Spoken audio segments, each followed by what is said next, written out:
इनोफैक्ट्स की एक नई वीडियो में आपका फिर एक बार स्वागत है। इस तस्वीर में दिख रही महिला मियुकी इशिकावा है, जो जापान में एक नर्स थी। इसने 100 से ज़्यादा बच्चों को कत्ल कर दिया था।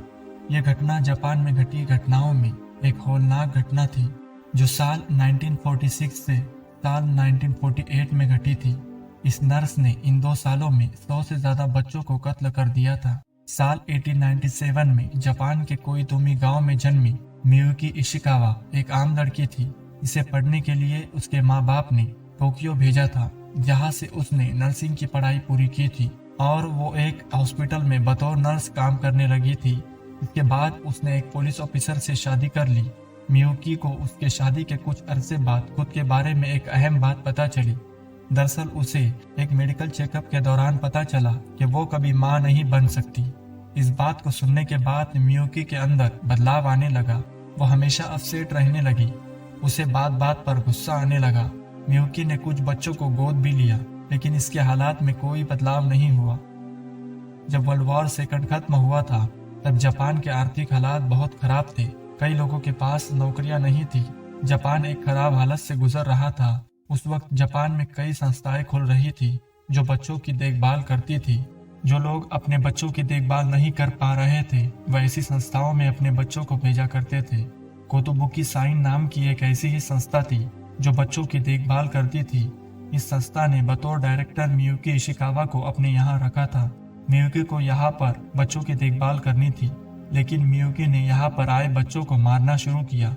उसने 2 सालों के भीतर 100 से ज्यादा बच्चों को कत्ल कर दिया। जब मियुकी की इस हरकतों का दूसरी नर्सेस को पता चला, तो वो एक एक करके इस संस्था से जाने लगी और कुछ ही दिनों में कई नर्सेस इस संस्था को छोड़कर चली गई। मियुकी अपने घिनौने मौत के खेल को छुपाने के लिए बच्चों के जाली डेथ सर्टिफिकेट बनवाती थी, जिसमें एक डॉक्टर और उसका पति भी उसका साथ देता था। लेकिन एक दिन ये खबर पुलिस तक पहुंच गई।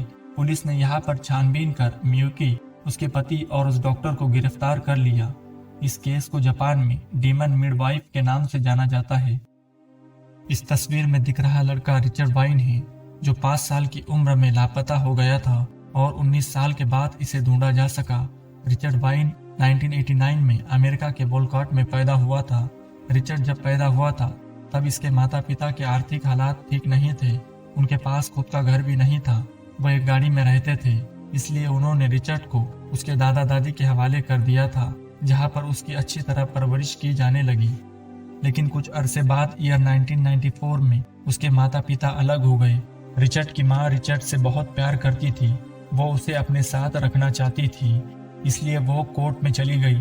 लेकिन उसके पास कमाई का कोई साधन नहीं था और ना ही कोई घर था। इस वजह से वह रिचर्ड को अपने पास नहीं रख सकती थी। दूसरी तरफ रिचर्ड के दादा दादी रिचर्ड को अपने साथ रखना चाहते थे।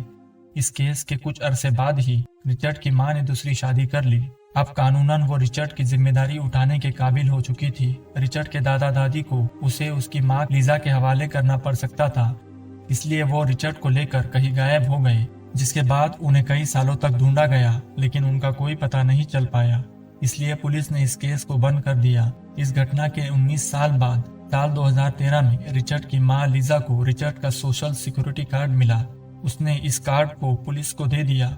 पुलिस ने जब इस कार्ड की छानबीन की, तो पता चला कि उसका कार्ड कोई यूज कर रहा था, जिसका पता दूसरे स्टेट का था।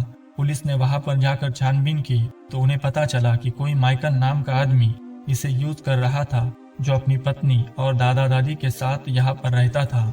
दरअसल वो माइकल रिचर्ड ही था, जिसे 19 साल पहले उसके दादा दादी लेकर चले गए थे।